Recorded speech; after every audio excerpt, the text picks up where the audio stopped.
Hi everyone, my name is Melody. I go to Alverno College. I am majoring in art education and art therapy. And some things I care about is reproductive health, education, especially bettering the education, social justice, and many more. The reason why I am voting for this upcoming election is because this is one way that our voices can be heard. Albeit that there's other ways that our voices can be heard, however, they're usually a lot more harder to access or not very viable for the everyday people.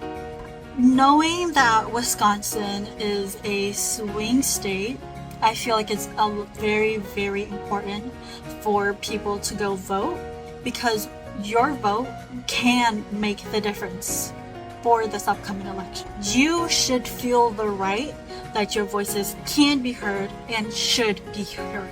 So that is why I am voting for this upcoming election, and I hope you guys will as well. Thank you!